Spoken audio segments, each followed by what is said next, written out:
Sekarang saya ingin memperlihatkan kepada saudara-saudari ayat-ayat ya yang akan membuat kita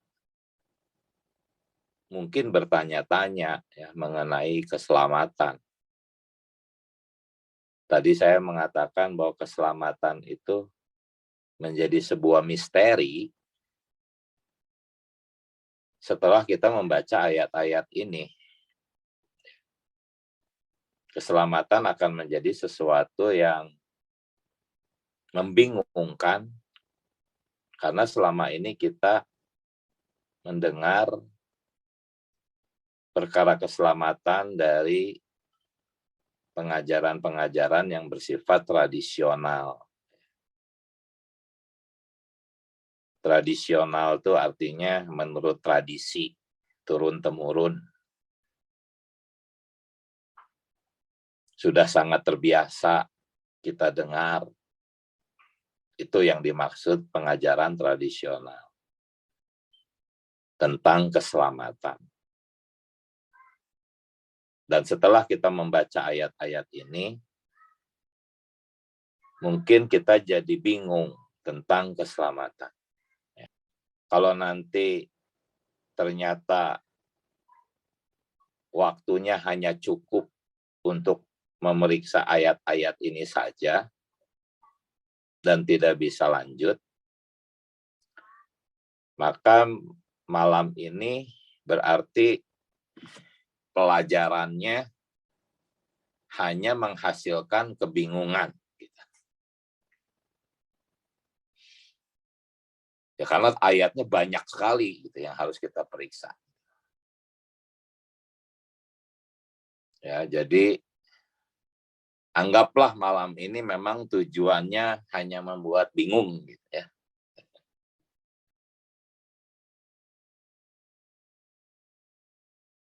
Sekarang kita masuk ke ayat-ayat tentang orang-orang yang tidak diberi kesempatan mendengar Injil.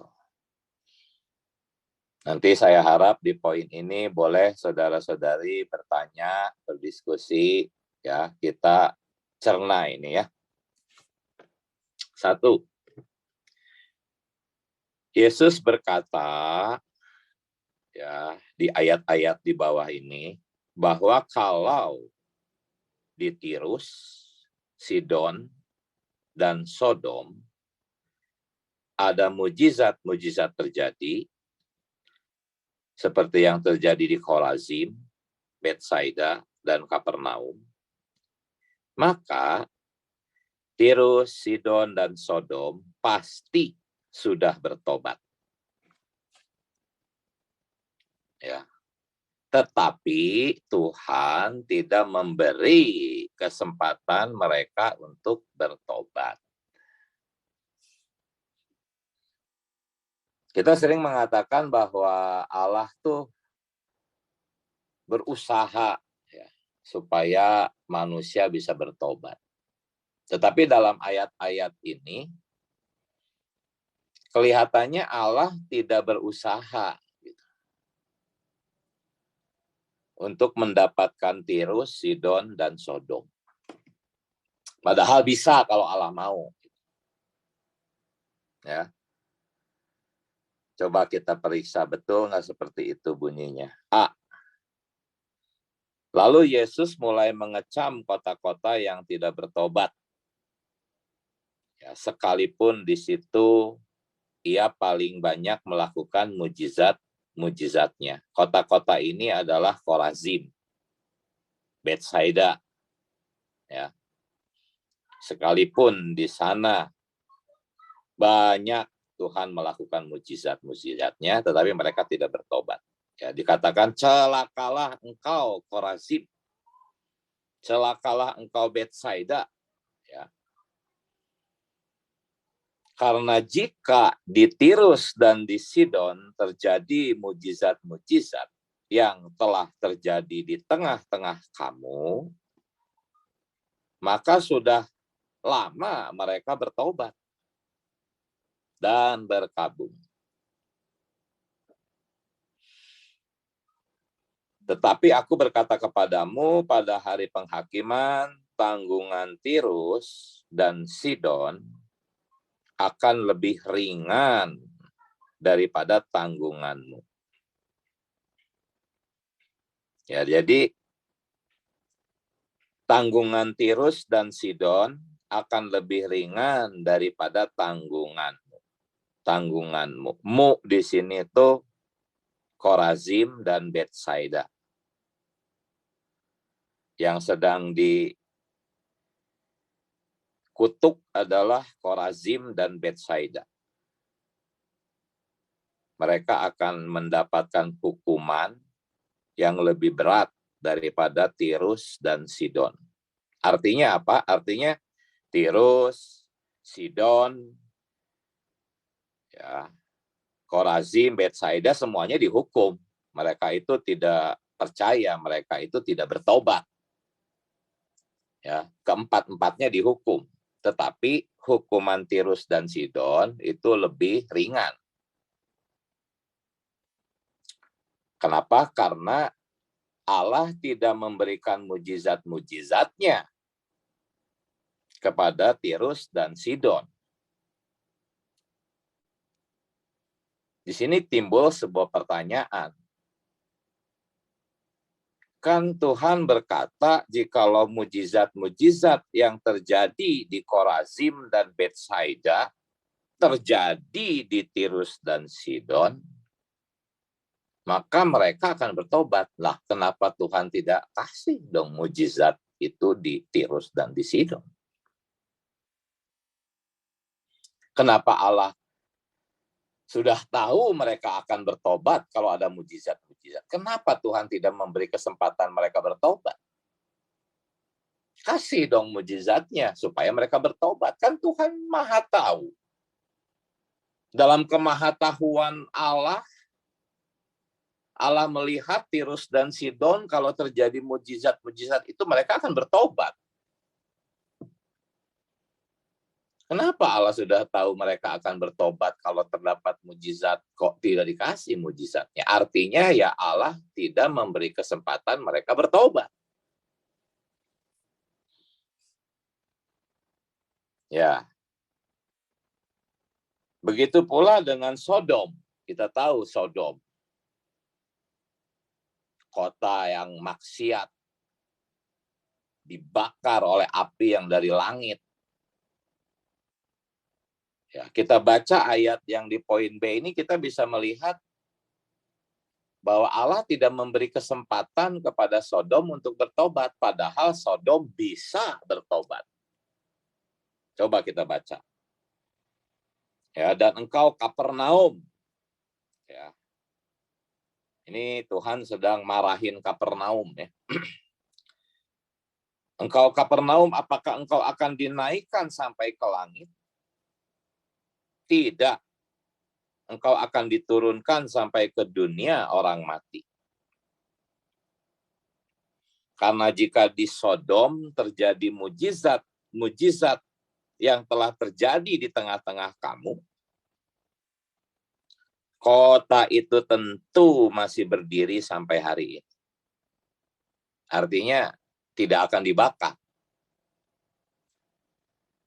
Ya, kalau terjadi mujizat-mujizat di Sodom, seperti terjadi di Kapernaum, maka Sodom tidak akan dihukum, tidak akan dibakar, tidak akan dimusnahkan. Artinya, mujizat-mujizat itu akan membuat Sodom selamat. Ya tentunya selamat karena mereka bertobat. Makanya dikatakan bahwa aku berkata kepadamu pada hari penghakiman, tanggungan negeri Sodom itu akan lebih ringan daripada tanggunganmu. Ya. Jadi poin 2 ini pertanyaannya, jadi muncul pertanyaan, jika Tuhan menginginkan semua manusia bertobat, ya, termasuk di Tirus, ya, di Sodom, dan di mana lagi tadi? Di Sidon. Ya. Kalau Tuhan memang menginginkan semua manusia bertobat, harusnya di 3 kota itu Tuhan adakan dong mujizat. Kan Tuhan sendiri berkata kalau terjadi mujizat mereka akan bertobat. Kenapa tidak diadakan mujizat? Jadi seolah-olah ini prinsipnya sama. Mujizat itu sebetulnya Injil. Karena di dalam mujizat itu ada pemberitaan firman. Siapa yang membuat mujizat itu? Nabi akan berkata bahwa pembuat mujizat ini adalah Allah sang pencipta alam semesta, Yehova. Ada Injil di setiap mujizat. Jadi seolah-olah di Sodom, di Tirus, di Sidon kok Allah tidak memberikan Injil.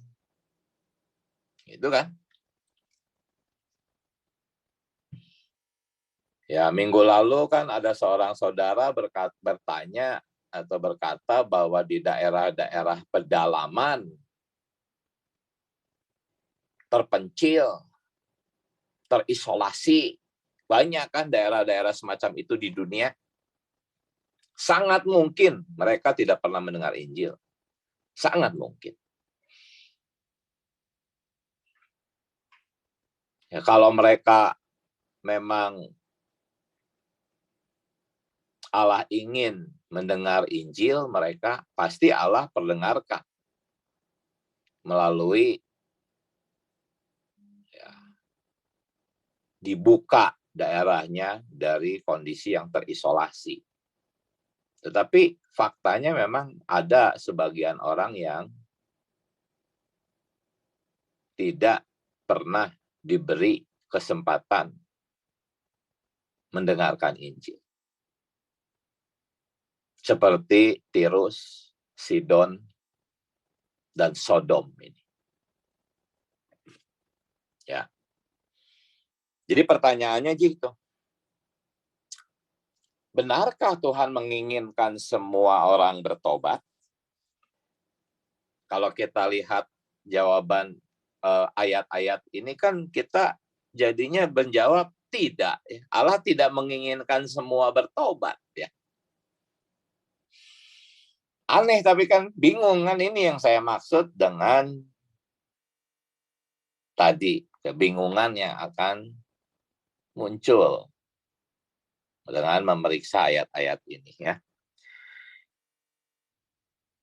Ini juga yang membuat John Calvin ya, bertanya juga.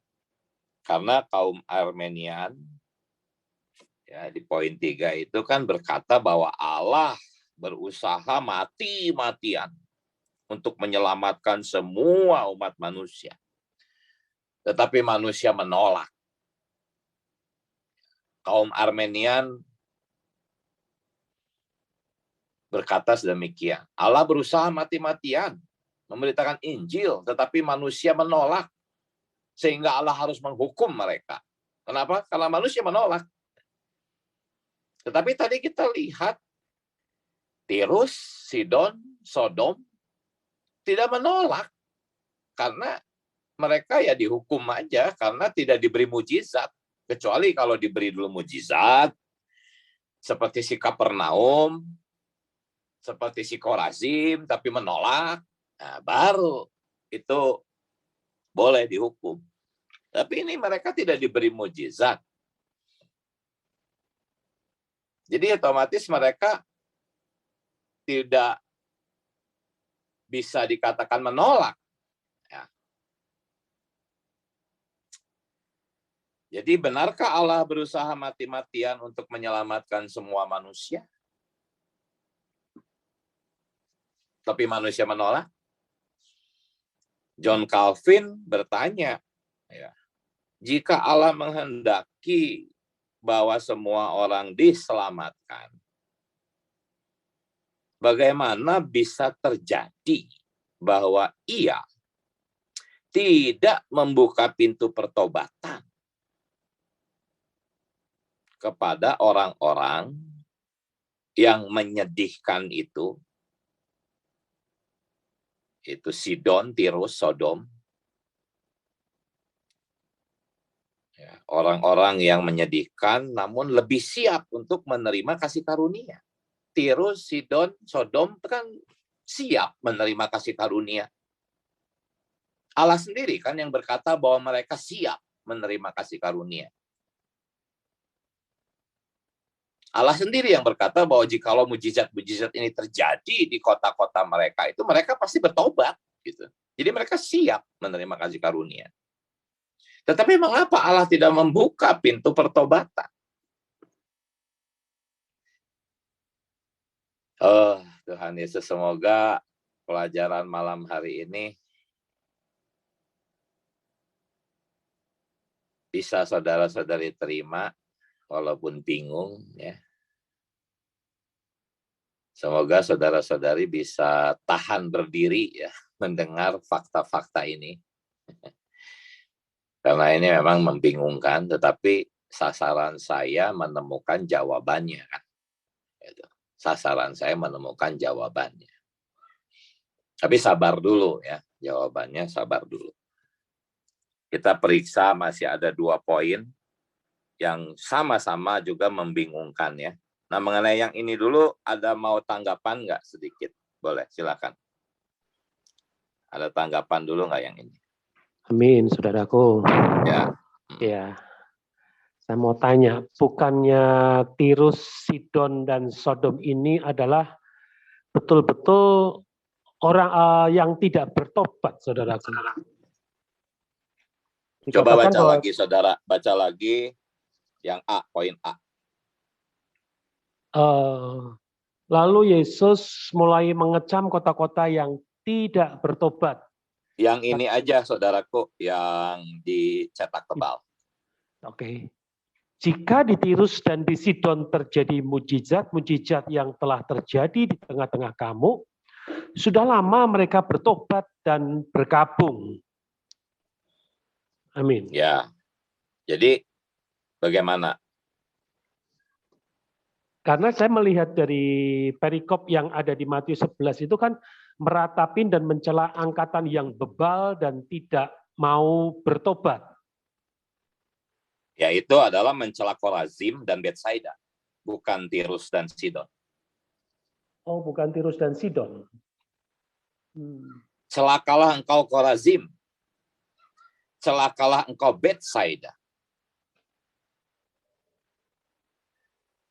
Ya, baik, betul nggak?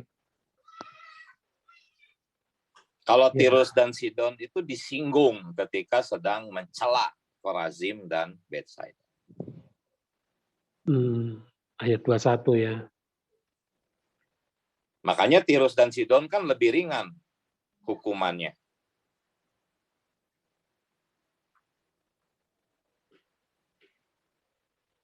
Coba, ada tanggapan yang lain?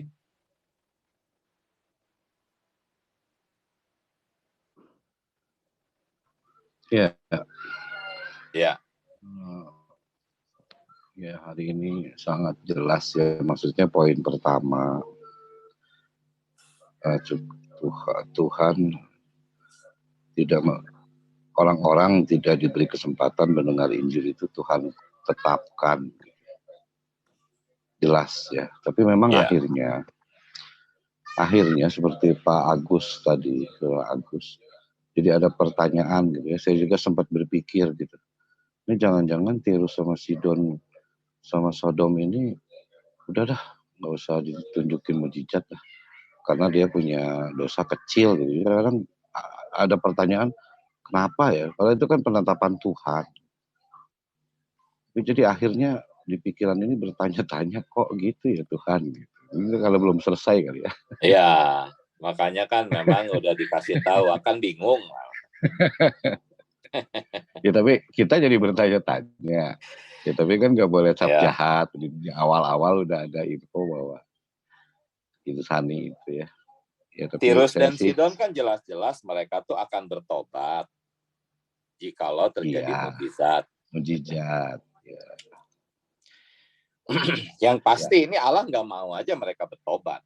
Iya, penetapan Gitu kan, Tuhan. kesimpulannya gitu kan. Kesimpulannya, iya, jadi ayat-ayat barusan yang membahas itu B ini jelas ya dari kata-kata di ayat ini. Iyalah gitu. Cuma memang jadi ada pertanyaan itu seperti Pak Agus tadi.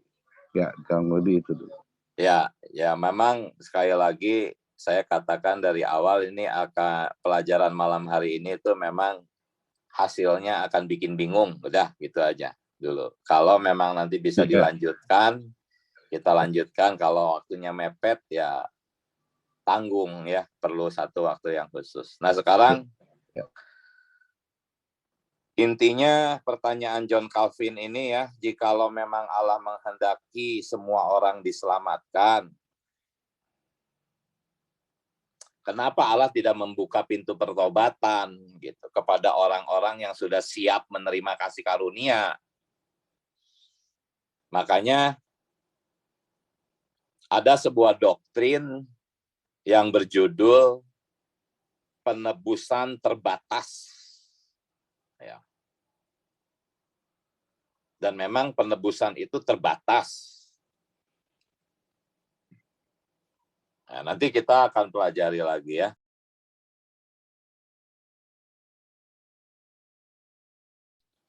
Sekarang kita mempelajari yang poin C, yang juga mungkin lebih membingungkan gitu ya.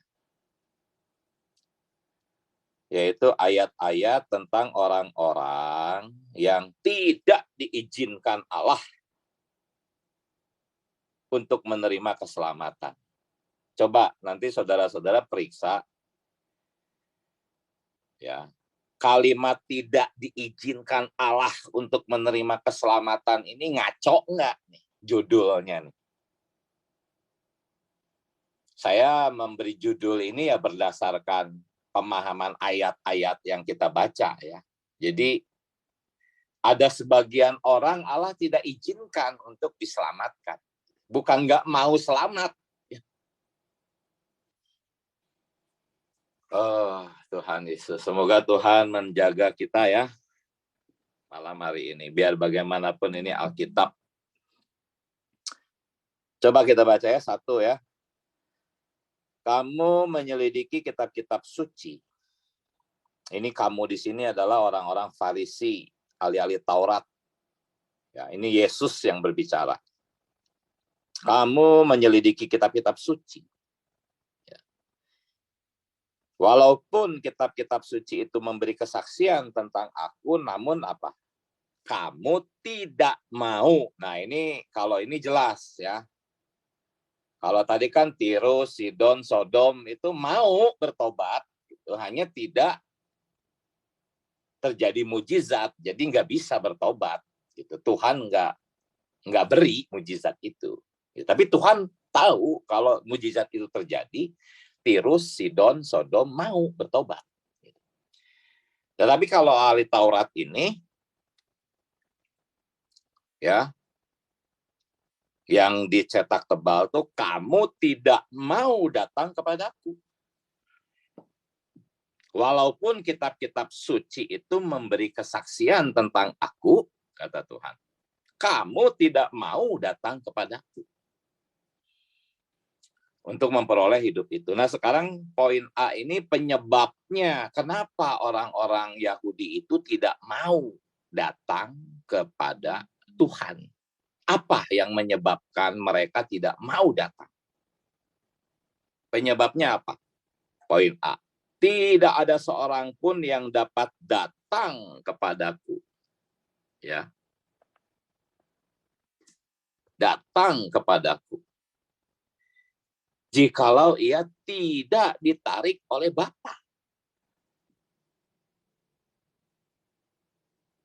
Jadi penyebab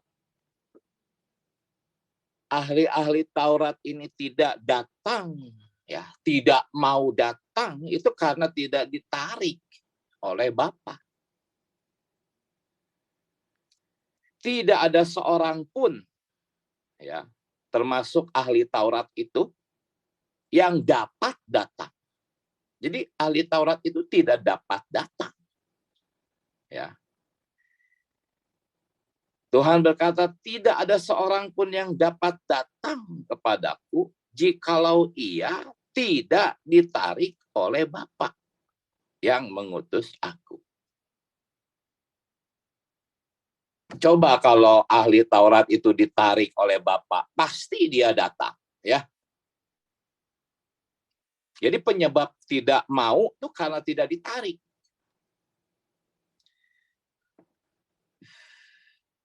Nah, poin B, ia menaruh belas kasihan kepada siapa yang dikehendakinya. Siapa yang dikehendaki. Dan ia menegarkan hati, ya. Ia menegarkan hati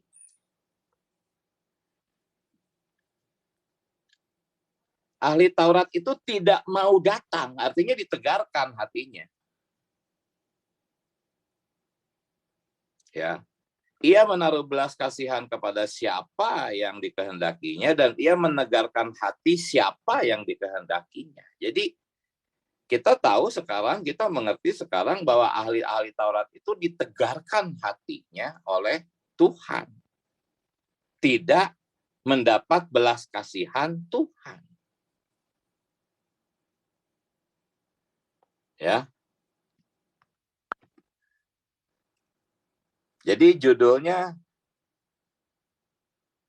bener nggak nih ayat-ayat tentang orang-orang yang tidak diizinkan menerima keselamatan. Kan itu judulnya. Ahli Taurat itu tidak mau datang karena tidak ditarik oleh Bapa dan Allah menegarkan hatinya. Coba satu-satu dulu nih. Benar nggak seperti ini? Ada tanggapan nggak? Atau ada yang mau koreksi? Saya salah gitu. Ya. Memang hal-hal seperti ini kan bukan pengajaran tradisional. Kalau pengajaran tradisional kan ya tidak pakai ayat. Umumnya orang berkata, oh Allah mengasihi semua orang, Allah ingin semua orang bertobat. Tetapi fakta-fakta ini memperlihatkan sesuatu yang membingungkan. Kenapa bingung? Karena kita sudah terbiasa dengan ajaran-ajaran tradisional. Ya. Nah ini yang poin kedua juga sama. Ini ayatnya banyak ya. Saya nggak tahu apakah bisa selesai malam ini. Semoga bisa. Maka datanglah murid-muridnya dan bertanya kepadanya, mengapa engkau berkata-kata kepada mereka dalam perumpamaan? Ya, kenapa pakai perumpamaan, nggak pakai kata-kata yang jelas gitu. Maka jawab Yesus, kepadamu diberi karunia untuk mengetahui rahasia kerajaan surga. Tetapi kepada mereka tidak. Sampai sini dulu. Ketika Tuhan Yesus memberikan perumpamaan itu, ya banyak orang nggak ngerti, lalu Tuhan memisahkan diri, khusus dengan kelompok kecil, khusus dengan murid-muridnya. Ya. Di kelompok kecil itu murid-muridnya bertanya, kenapa kok Tuhan pakai perumpamaan? Ya, kenapa kepada kami Tuhan jelaskan makna perumpamaan itu, di kelompok kecil itu Tuhan jelaskan makna perumpamaan itu. Ya. Ini saya secara lisan sampaikan. Yang terjadi itu seperti itu. Nanti bisa dicek lagi di Alkitab. Jadi setelah memberikan perumpamaan ke orang banyak, Tuhan memisahkan diri di kelompok kecil. Di kelompok kecil itu Tuhan jelaskan perumpamaannya. Tetapi kepada orang-orang banyak itu tidak dijelaskan arti perumpamaan itu. Hanya kepada murid-muridnya di kelompok yang kecil. Dia jelaskan makna penabur itu siapa, benih yang ditabur itu siapa, lalang itu apa, gandum itu siapa. Dijelaskan secara detail kepada murid-muridnya dalam kelompok kecil. Makanya si murid-muridnya bertanya, Tuhan, kenapa kepada mereka kamu hanya menggunakan perumpamaan? Kenapa enggak dengan kata-kata yang jelas gitu seperti kepada kami? Jawaban Tuhan apa? kepadamu, nah, ada dua kelompok nih, kepadamu dan kepada mereka. Ya, kepadamu diberikan karunia untuk mengetahui rahasia kerajaan surga, tetapi kepada mereka tidak. Ya, kalau saya jadi mereka, saya komplain, kenapa tidak dijelaskan? Kan kamu ingin saya bertobat, kenapa kamu nggak jelasin ke saya? Mungkin komplain, ya, saya. Kamu nggak jelasin ke saya, mana saya bisa mengerti. Jadi ini mereka tuh tidak diizinkan untuk mengerti. Gitu. Nah, ada orang yang mungkin berkata, makanya saya kutip ayat ini secara lengkap, ya. Oh, mereka itu tidak diberi rahasia kerajaan surga. Itu baca di kalimat selanjutnya tuh, karena siapa yang mempunyai kepada mereka akan diberi. Sehingga ia berkelimpahan. Ya, mempunyai di sini tuh dianggaplah punya iman, gitu. Punya kerelaan hati, punya kerinduan, gitu ya. Jadi orang-orang yang tidak dijelasin rahasia kerajaan surga tuh nggak punya ini, gitu. Jadi salah mereka, gitu. Seolah-olah seperti itu. Karena siapa yang mempunyai, yaitu murid-murid kan punya kerinduan, murid-murid punya keinginan, murid-murid punya kedambaan. Jadi kepada murid-murid dijelaskanlah rahasia kerajaan surga. Tetapi mereka yang tidak mendapatkan rahasia kerajaan surga itu tidak punya kerinduan itu. Makanya Tuhan nggak mau. Ya, oke. Ya, untuk sementara kita terima. Tetapi mengapa ada orang yang punya kerinduan, punya iman, punya satu hati yang mencari, dan kenapa yang lainnya nggak punya hati yang mencari, hati yang damba? Kenapa? Kenapa alasannya mereka ada yang punya, ada yang nggak punya? Kenapa? Nah, poin A, ya, jawabannya. Siapakah yang menganggap engkau begitu penting? Ini Tuhan sedang ngomong ke orang-orang yang sombong, yang merasa lebih hebat dari orang lain. Aku mencari Tuhan, aku punya iman, orang lain tidak. Tuhan berkata, sebab siapakah, ya firman Tuhan berkata, sebab siapakah yang menganggap engkau begitu penting, dan apakah yang engkau punyai yang tidak engkau terima? Saudara-saudari, semua yang kita punyai, itu kita terima. Kita bukan punya sendiri. Ya. Itu kita terima. Itu kasih karunia. Ya. Jadi di sini bisa terjawab bahwa kenapa orang-orang yang tidak diberi rahasia kerajaan surga itu, yang hanya lewat perumpamaan saja Tuhan berbicara, mengapa mereka tidak mempunyai? Karena tidak diberi. Karena jikalau kita mempunyai, itu pasti karena diberi. Nah, dan jika engkau memang menerimanya, mengapa engkau memegahkan diri? Seolah-olah engkau tidak menerimanya. Banyak orang-orang yang sombong seperti ini, seolah-olah dia bisa punya iman tuh bukan karena dia menerima iman, karena dia lebih hebat dari orang lain.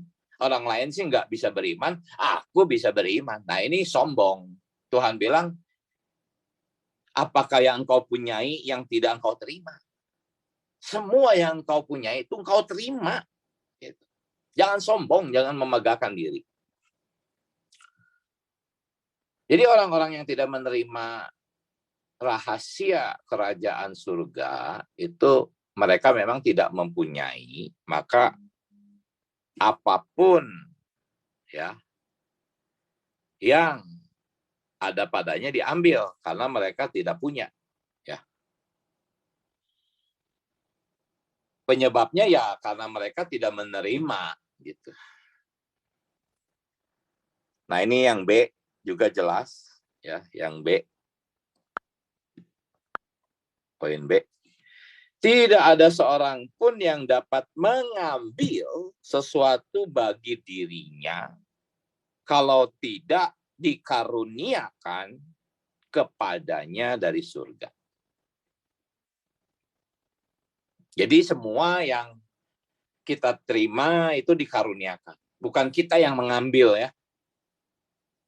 Bukan kita yang mengambil. Kita punya iman, bukan kita yang berinisiatif mengambilnya.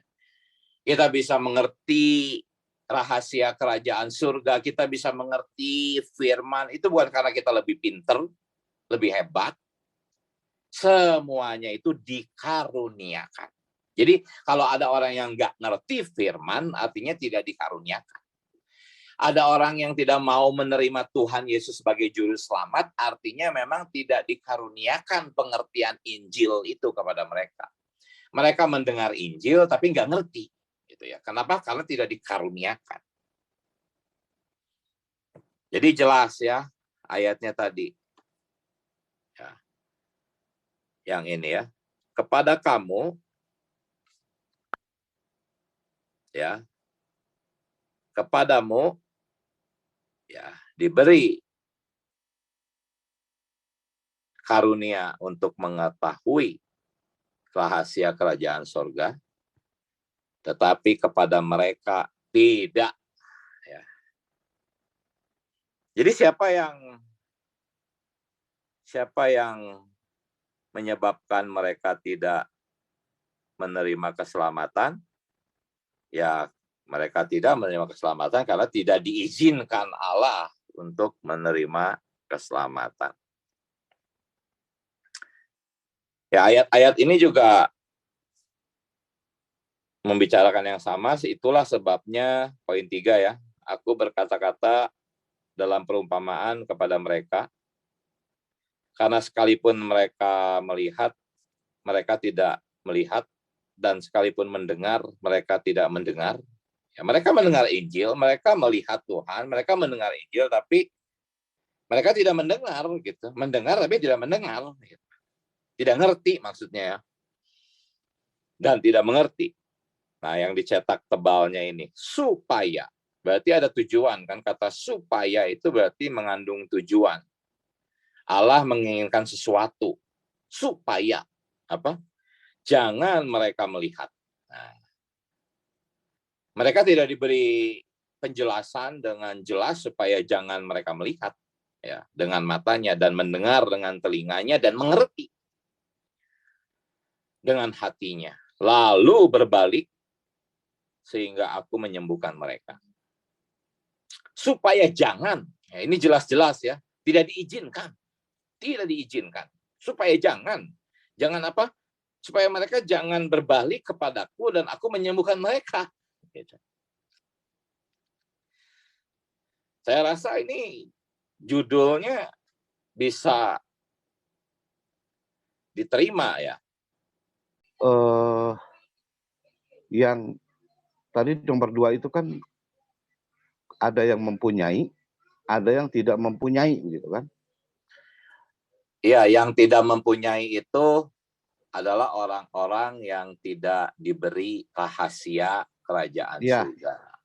Ya. Sehingga semua yang ada padanya malah diambil semua, dibangkrutin semua, dinolin. Ya, jadi tipe orang yang tidak mempunyai itulah yang ditegur, sebab siapakah yang menganggap engkau begitu penting? Bukan.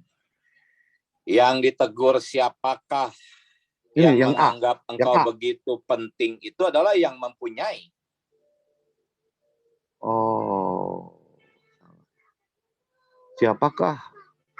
Sebab siapakah yang menganggap engkau begitu? Oh, apakah? Ya, kalau apakah kita yang engkau punyai? Kan berarti punya. Oh, punya di sini sama dengan punya karena siapa yang mempunyai, kepadanya akan diberi sehingga berkelimpahan. Sama. Iya. Oh.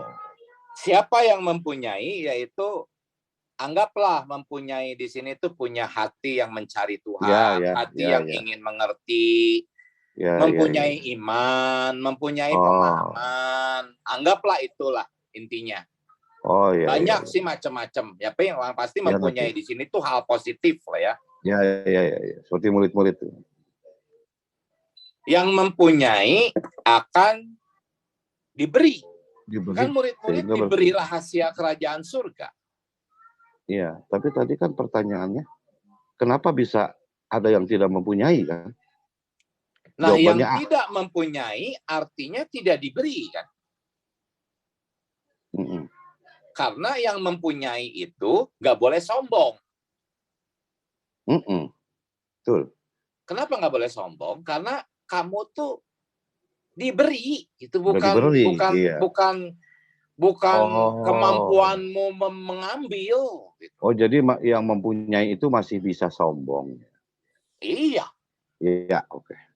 Kan kita sering gitu, kita sering merasa betul. Lebih baik dari orang yang nggak percaya. Ya, tadi saya berpikirnya A itu jawaban dari kenapa orang bisa tidak mempunyai gitu. A jawabannya gitu. Kedengarannya gitu tadi. Kan yang ditegur ini adalah orang yang mempunyai. Iya, udah salah persepsi. Oke. Siap. Bagus. Kalau belum ngerti boleh tanya seperti ini jadi jelas. Tadi saya tak mendengarnya itu, nah ini jawabannya gitu. Oh, jawabannya tuh saya pikir jawaban. Coba baca yang baca B bawah. Tapi tidak ada seorang pun yang dapat mengambil sesuatu bagi dirinya kalau tidak dikaruniakan kepadanya dari surga. Iya. Jadi kalau kita punya sesuatu yang baik, itu jangan sombong, jangan sombong. Ya, oke. Jelas. Ya, tapi untuk penegasan tadi setuju dengan beberapa ayat ini, bisa dikatakan itu kesimpulan kali ya, orang-orang yang tidak diizinkan Allah untuk terima keselamatan. Nah, kesimpulan dari ayat-ayat ini gitu kali ya maksudnya. Iya, kesimpulannya, tetapi kesimpulan yang membingungkan gitu kan. Iya, masih bingung, tapi oke lah ayatnya menegaskan lah. Ya. Banyak pertanyaan. Judulnya nggak salah lah ya, judulnya ya. Nggak salah. Kalau saya pribadi nggak salah. Oke. Ya, masih ada ini banyak nih. Nah, poin ketiga ini melanjutkan yang tadi masih sama. Kenapa Tuhan kamu kok nggak kasih penjelasan? Kenapa pakai perumpamaan? Nah, itulah sebabnya aku berkata-kata dalam perumpamaan kepada mereka. Sebabnya itu apa tadi? Karena kepadamu diberi karunia, kepada mereka tidak, gitu kan?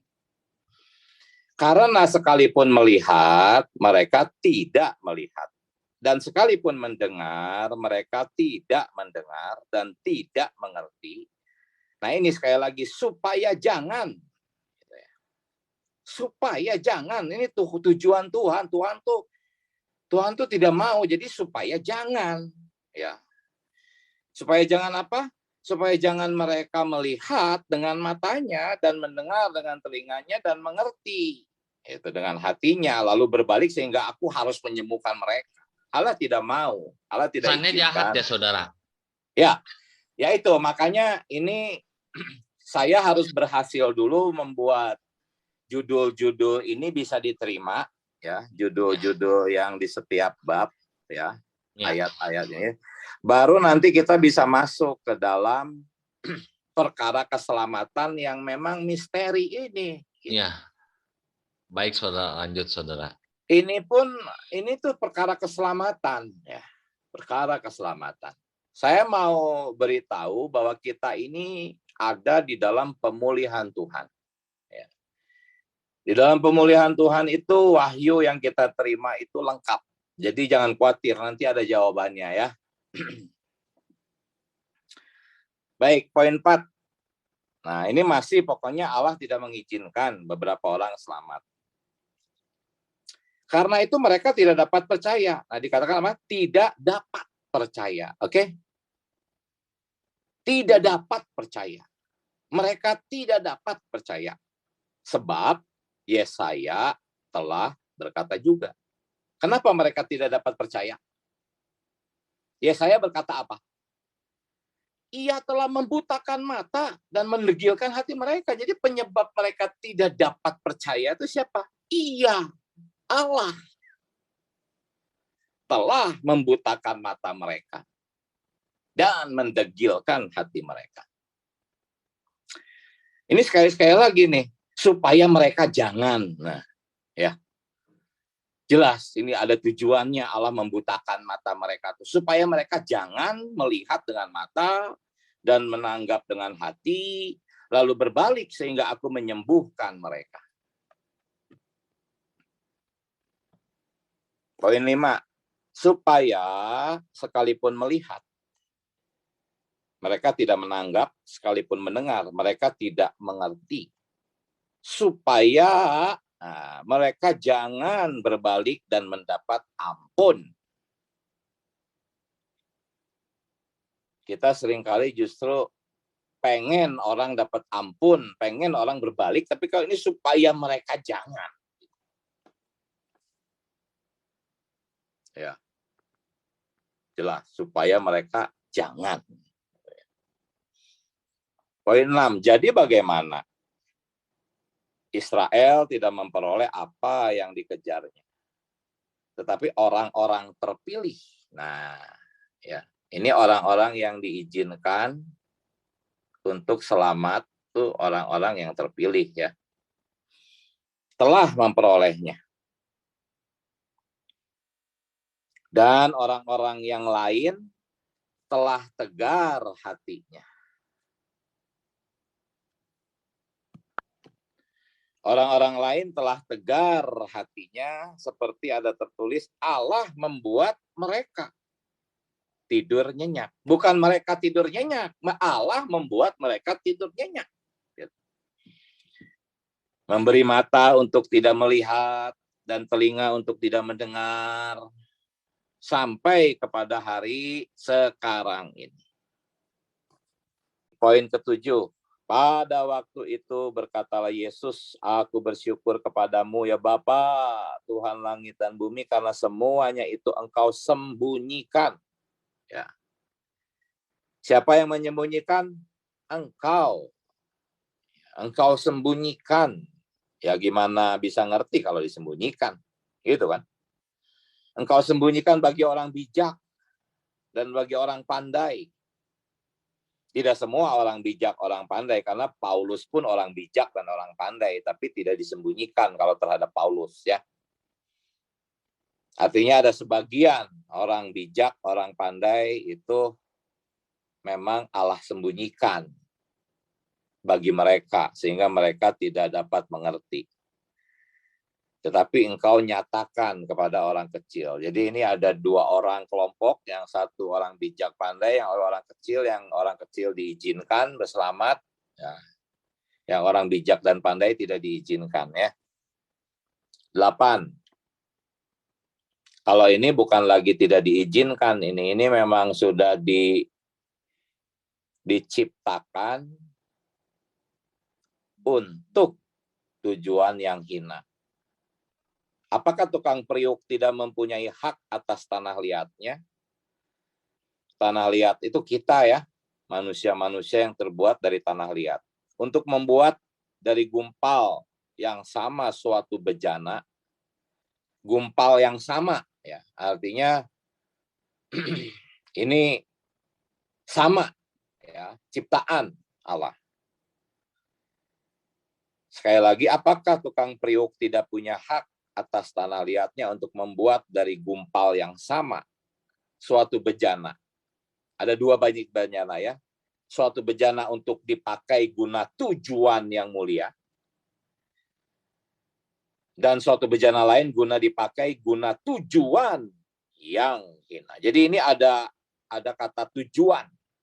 Tujuan di sini tujuan si bejana atau tujuan si tukang periuk? Tukang periuk. Nah, bejana sih pasrah aja ya. Nah, saudara, saya mau tanya, kalau Yudas Iskariot gimana kasusnya? Apakah dia dipakai untuk tujuan yang hina gitu, saudara? Ya, nanti kita akan ada ayatnya tentang Yudas, cuman Oke. sekarang saya kasih tahu bahwa Yudas itu dipakai untuk tujuan yang dipakai sebagai bejana. Bejana itu untuk menampung kan? Iya. Bejana untuk tujuan hina, artinya memang dipakai untuk menampung iblis. Oke. Soalnya dari ayat-ayat ini kesannya tuh Allahnya tuh tanda kutip ya saudara, kok nggak adil, kok tanda kutip jahat gitu saudara. Kalau kalau orang lain yang mendengarkannya gitu saudara. Nanti 2, 3, 4 kali pertemuan lagi lah bisa jelas ya. Sabar dulu ya. Iya baik saudara, makasih. Karena kita sedang menciptakan atau sedang menyusun satu rangkaian rekaman untuk kita nanti sajikan kepada orang-orang di kekristenan. Tapi ini sebuah pengajaran yang cukup panjang, bisa sampai 5, 6, 7, 8 sesi. Ya. Sesi ini sesi yang untuk bikin bingung dulu lah ya. 9. Jadi kalau untuk menunjukkan murkanya, ini lebih sadis lagi nih. Jadi kalau untuk menunjukkan murkanya dan menyatakan kuasanya, Allah menaruh kesabaran yang besar terhadap bejana-bejana kemurkaannya. Ya. Poinnya ini nih. Bejana-bejana kemurkaannya yang telah disiapkan. Siapa yang menyiapkan ini? Apakah bejana itu menyiapkan dirinya sendiri? Ya tentu yang menyiapkan adalah tukang periuk itu. Ya. Bejana-bejana kemurkaannya yang telah disiapkan untuk kebinasaan. Ya. Lalu kalimat berikutnya justru untuk menyatakan kekayaan kemuliaannya atas bejana-bejana belas kasihannya yang telah disiapkannya untuk kemuliaan. Jadi ini ada 2 jenis bejana nih ya. Bejana-bejana yang disiapkan untuk kebinasaan dan bejana-bejana yang disiapkan untuk kemuliaan. Ya. Kemarin ada saudari yang bingung, kan Allah menaruh kesabaran. Artinya kan bejana itu tuh diberi kesempatan. Oh tidak. Jelas-jelas dikatakan bejana itu disiapkan untuk kebinasaan. Artinya ya memang disiapkan untuk kebinasaan. Hanya karena bejana-bejana ini begitu jahat, ya Allah sabar kepada kejahatan mereka gitu. Karena memang Allah menyiapkan mereka untuk bejana-bejana belas kasihannya gitu, untuk tujuannya yang mulia gitu. Jadi jelas ya, ada bejana-bejana yang disiapkan untuk kebinasaan dan ada bejana-bejana yang disiapkan untuk kemuliaan. Ya, tadi Yudas memang termasuk bejana-bejana yang disiapkan untuk kebinasaan. 10. Mereka yang mereka tersandung padanya karena mereka tidak taat kepada firman Allah. Nah, ini jelas ya. Tuh, kan salah mereka tuh. Mereka tidak taat tuh kepada firman Allah tuh. Makanya mereka tersandung. Nanti dulu. Ada kalimat berikutnya. Dan pada tujuan ini, mereka juga telah ditetapkan. Artinya mereka tersandung itu ya mereka telah ditetapkan untuk tujuan tersandung ini. Ini terjemahan-terjemahan dari 3 versi lainnya, NIV, King James Version, dan RSV ya. Saudara, saya jadi ngeri, saudara. Jangan-jangan saya ditetapkan untuk tersandung, gimana, saudara? Enggak. Oke, saya jelaskan dulu soal yang ini ya. Mungkin ada saudara-saudari lain yang ngeri juga, jangan-jangan saya ini jadi kayak Yudas gitu kan. Pasti ini karena jangan-jangan saya bersalah terus jadinya. Coba terus karena ditetapkan untuk tersandung.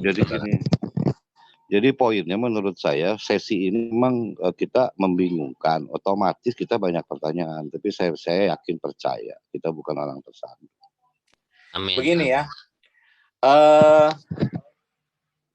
saudara-saudari yang sudah percaya kepada Tuhan, ke dalam Tuhan, menyeru nama Tuhan, mengaku Yesus adalah Tuhan, itu sudah tidak akan pernah lagi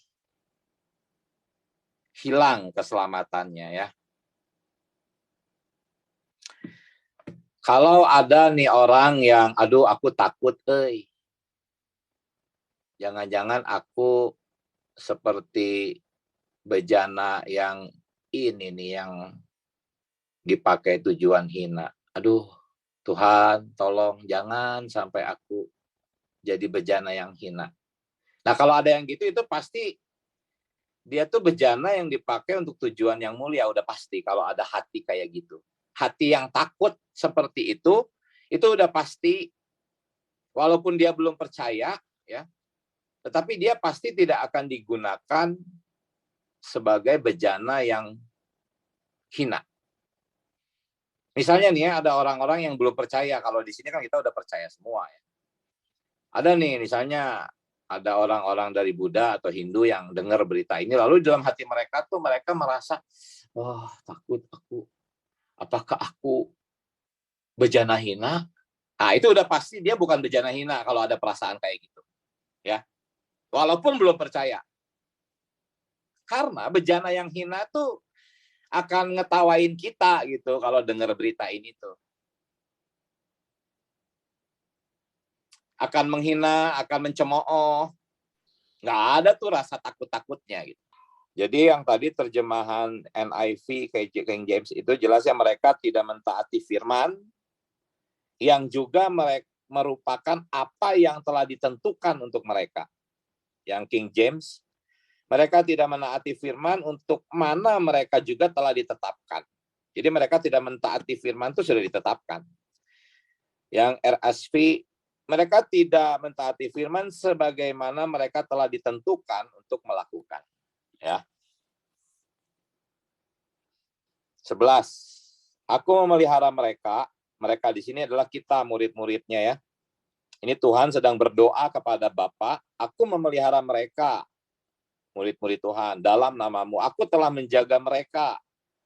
Dan tidak ada seorang pun dari mereka yang binasa selain daripada dia di sini Yudas ya, yang telah ditentukan untuk binasa. Supaya genaplah yang tertulis dalam kitab suci. Amin. 12. Sebab ternyata ada orang-orang tertentu yang telah masuk menyelusup di tengah-tengah kamu, yaitu orang-orang yang telah lama ditentukan untuk dihukum. Mereka adalah orang-orang fasik. Tuh, kan mereka orang-orang fasik yang menyalahgunakan kasih karunia. Tuh, mereka tuh menyalahgunakan gitu. Makanya mereka dihukum. Coba kalau mereka tidak menyalahgunakan. Ya. Orang fasik yang menyalahgunakan kasih karunia Allah kita untuk melampiaskan hawa nafsu mereka dan yang menyangkal satu-satunya penguasa dan Tuhan kita Yesus Kristus. Kelihatannya ini mereka dihukum karena mereka menyangkal, mereka menyalahgunakan, dan mereka adalah orang fasik. Ya, kalau yang dicetak tebal itu yang telah lama ditentukan untuk dihukum. Itu NIV berkata orang-orang tertentu yang penghukumannya sudah dituliskan sejak dahulu. Cuman mereka kan orang fasik, mereka menyalahgunakan dan sebagainya. Kenapa mereka jadi orang fasik? Lihat poin B. Mengapa mereka jadi orang fasik? Poin B berkata Tuhan membuat segala sesuatu untuk tujuannya masing-masing. Bahkan orang fasik dibuatnya untuk hari malapetaka. Jadi emang ada tujuannya gitu Tuhan ciptakan orang fasik ya. Untuk hari malapetaka. Nah, sekarang saya rasa nggak apa-apa kita lanjut karena kalau nggak tanggung ya, supaya minggu depan kita bisa masuk mulai ke terangnya ya.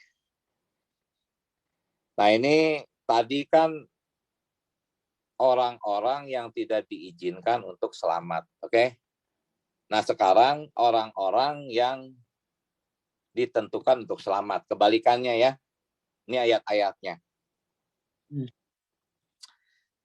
Allah memilih orang-orang untuk menjadi kaya dalam iman. Oke. Kalau ada yang berkata, iya itu kan orang-orang punya iman hebat gitu. Makanya Allah pilih karena punya iman. Jangan berpikir gitu dulu. Kalimat berikutnya kata iman itu bukan hasil usahamu, tetapi pemberian Allah. Artinya ya orang-orang itu diberi, nggak usah sombong gitu kan. Nggak usah merasa lebih baik. Orang-orang yang tidak percaya itu tidak diberi, kamu diberi.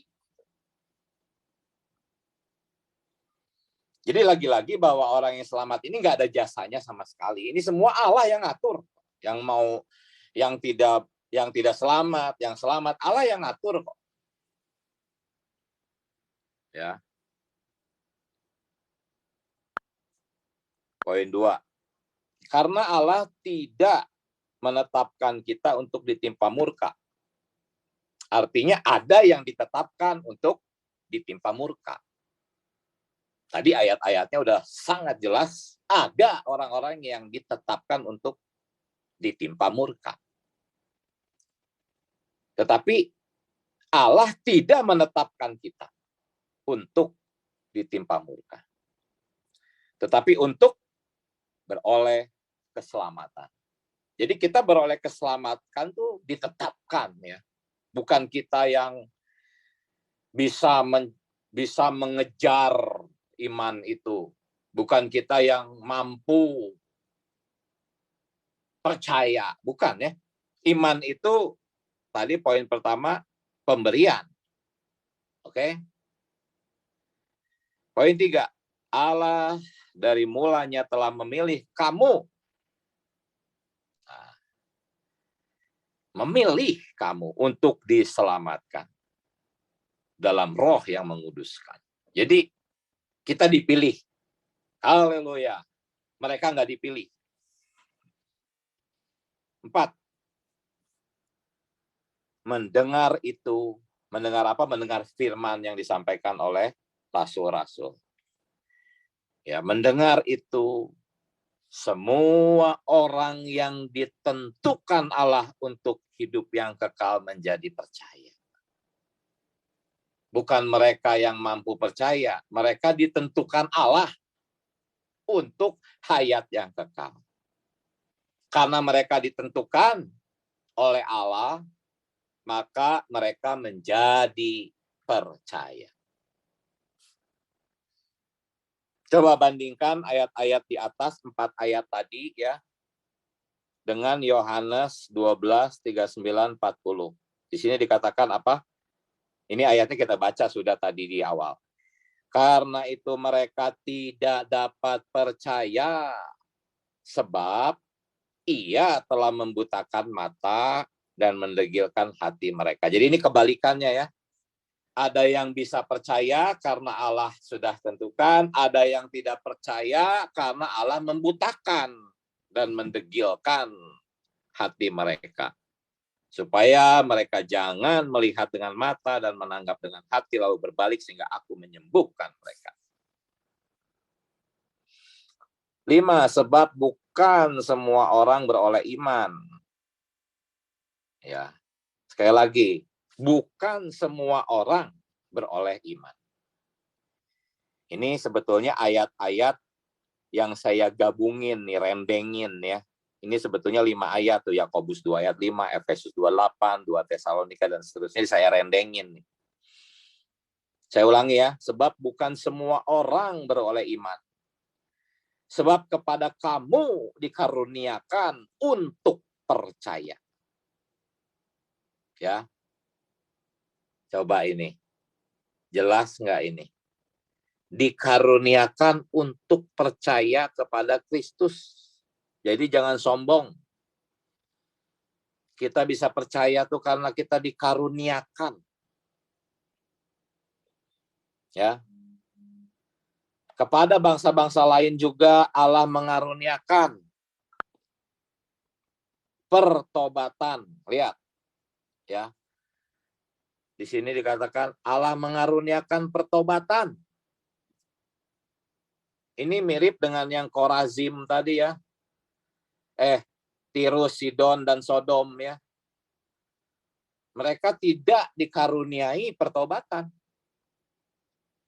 Tetapi kepada bangsa-bangsa lain juga Allah mengaruniakan pertobatan. Jadi pertobatan ini dikaruniakan ya. 6. Sebab semua orang yang telah dipilihnya dari semula. Nah, ini sudah sangat sering kita dengar, tapi mungkin kurang ngeh gitu ya. Nah, malam ini baca ayat ini jadi lebih ngeh ya.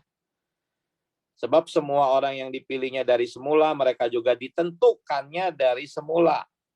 Ya, dipilih, ditentukan untuk menjadi serupa dengan gambaran anaknya. Dan mereka yang ditentukannya dari semula, mereka itu juga dipanggil. 7. Sebab di dalam Dia Allah telah memilih kita sebelum dunia dijadikan supaya kita kudus. Dalam kasih Ia telah menentukan kita dari semula untuk menjadi anak-anaknya. Saudara-saudari sampai di sini. Ya, anak saya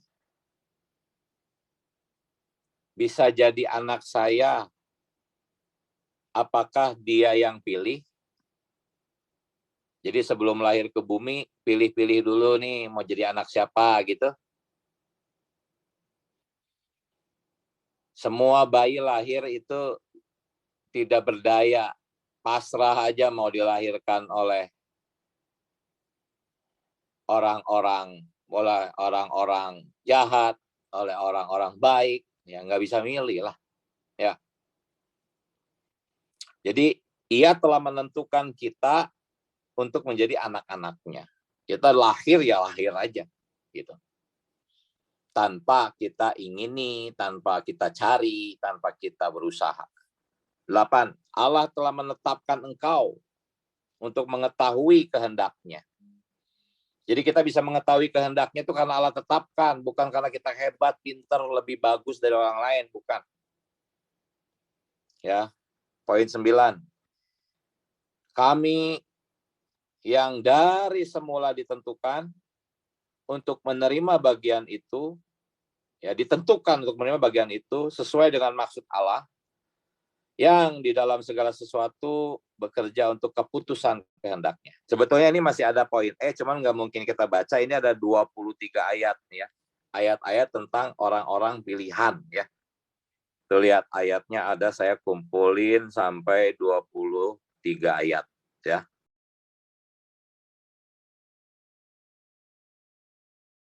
Nah, ini pasti banyak yang bertanya, kalau begitu di manakah letak keadilan Allah? Misalnya saya punya anak 2, masa saya yang satu kasih, yang satu nggak kasih gitu? Ya. Kan nggak adil. Terus nomor 2, kenapa kalau gitu Allah menyuruh kita memberitakan Injil? Udah tahu ada yang terima, ada yang enggak, ada yang dikasih, ada yang enggak. Kenapa disuruh beritakan Injil kepada semua gitu? Kalau gitu saya hidupnya enak-enak aja dong, kan saya udah pasti diberi gitu. Oke. Terima kasih saudara. Jadi yang pertama, Allah nggak adil. Ya itulah kebingungannya. Nanti pasti akan masuk ke sana. Cuman kan memang dari awal saya udah bilang bahwa malam ini hanya mau bikin bingung dulu, gitu aja ya. Nah, mengenai memberitakan Injil, ya sama seperti nyiram rumput, saudara. Di halaman kita kan rumput campur tuh kan dengan lalang ya, benih-benih lalang kecil-kecil ya. Kalau saudara Edwin nyiram rumput, apakah dipilihin rumputnya?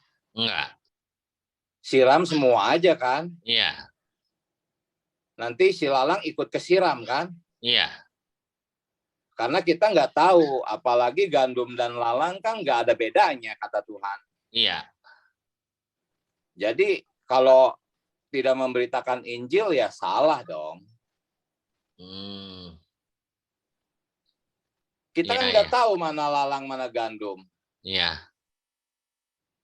Ya. Orang yang sudah dipilih dan diizinkan selamat kan tetap harus dengar Injil. Iya. Allah menyelamatkan mereka kan lewat Injil. Iya.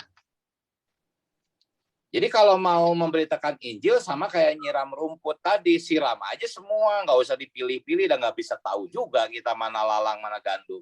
Iya. Begitu, saudara. Iya. Tetapi kalau saudara ditolak, Tuhan berpesan kepada murid-murid, kalau kalian ditolak, kebaskan debu dari kakimu, pergi, sudah. Gitu kan? Iya. Ditolaknya berarti Allah tidak mengizinkan mereka bertobat kan, saudara? Ya intinya, ya kita jangan cepat-cepat mengambil kesimpulan itu. Bisa jadi dia belum mau terima, nanti bulan depan dia mau terima. Kita kan nggak tahu. Kalau ya. Sampai akhir hidupnya, saudara, misalnya dia tetap tidak mau menerima Tuhan Yesus ya. Ya berarti itu orang-orang yang tidak diizinkan menerima keselamatan. Kasihan dong, saudara. Nah, bingung kan? Bingung kan? Iya. Ya memang tujuan malam ini cuma mau bikin bingung dulu. Oke, itu. Ya. Asal dikasih penjelasannya sampai utuh nih, saudara. Ya, tapi malam ini belum tentu ada waktu. Oke. Baik, saudara. Terima kasih. Amin. Sabar ya. Supaya ayatnya banyak dulu jelas. Siap, saudara. Siap ikut.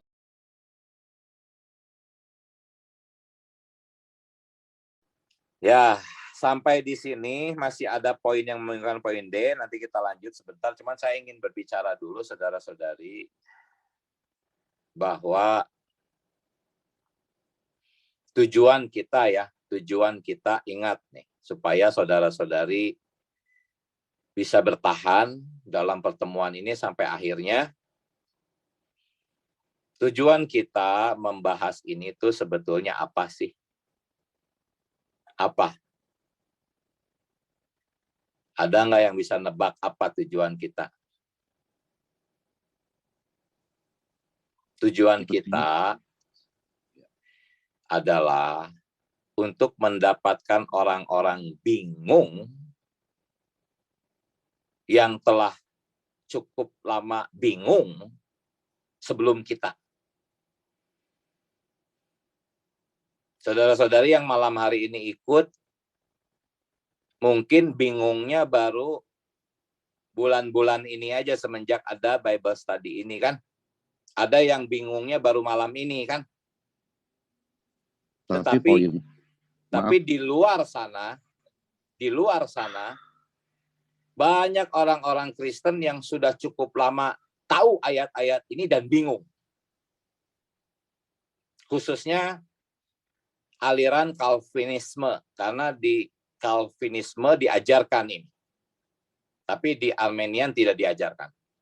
Nah, tujuan kita adalah untuk mendapatkan mereka yang kebingungan ini, khususnya di aliran Calvinisme, supaya setelah kita menyajikan jawabannya, mereka bisa berpaling ke pemulihan Tuhan. Itu tujuan. Nah, saya terbeban sekali karena apa? Karena profesor, doktor itu yang mengajarkan ini. Ketika ditanya kenapa Allah begitu kejam, mau tahu nggak jawaban mereka apa? Mereka menjawab, itu rahasia Allah. Seolah-olah mereka jujur berkata, saya juga nggak ngerti. Tetapi saya memuji mereka karena walaupun membingungkan, tetapi karena ini tercetak di Alkitab, mereka tidak berani menolak.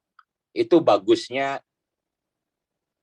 aliran Calvinis, itu bagusnya itu. Tetapi itu ketika ditanya oleh orang-orang yang bingung, para guru-guru Calvinis ini selalu jawabannya itu rahasia Allah yang tidak terselang. Akhirnya jemaat Calvinis harus menerima apa yang tertulis dalam Alkitab, mereka terima, tetapi dalam ketidakpuasan. Tapi mereka takut akan Allah, sehingga mereka tidak berani menghujat Allah. Mereka tidak berani menghujat Allah, Allah kejam. Tidak, mereka hanya tunduk. Allah, engkau memang terlihat kejam, tetapi aku percaya, aku tetap mengasihi Allah. Tapi nggak puas gitu. Nah, coba bayangkan saudara-saudari kalau ya nanti kita bisa menjawab ini. Kira-kira mereka akan dipuaskan nggak? Mereka akan berpaling nggak ke pemulihan Tuhan? Saya merasa kemungkinannya sangat besar mereka berpaling. Karena mereka menemukan jawaban, mereka menemukan yang lebih limpah, gitu, lebih lengkap. Gitu.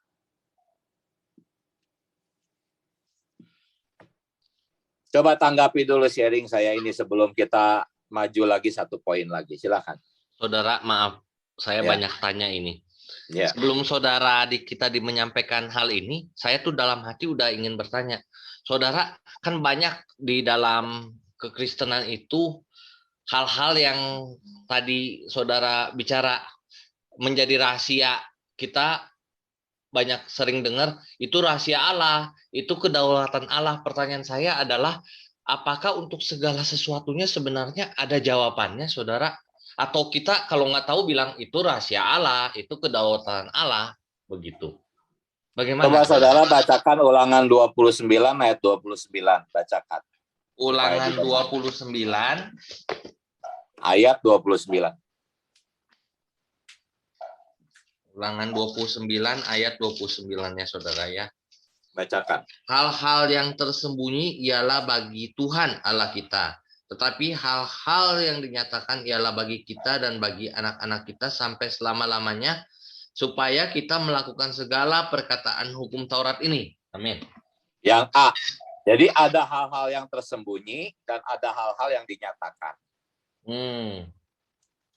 Ya tentunya saya hanya akan menyampaikan hal-hal yang dinyatakan, ya.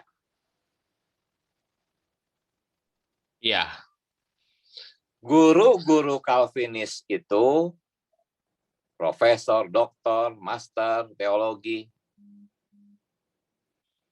Bagi mereka memang masih tersembunyi, ya. Tetapi kalau hal ini dinyatakan kepada kita kan haleluya ya. Puji Tuhan.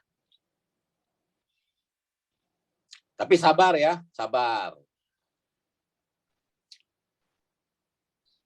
Nah, soal tujuan pelajaran ini, apakah saya sudah sampaikan tujuan saya memberikan pengajaran ini untuk tujuan yang tadi ya, supaya menjawab dan membuat banyak orang berpaling ke dalam pemulihan Tuhan, khususnya mereka-mereka yang telah lebih dahulu ya pernah mendengar poin-poin yang membingungkan ini.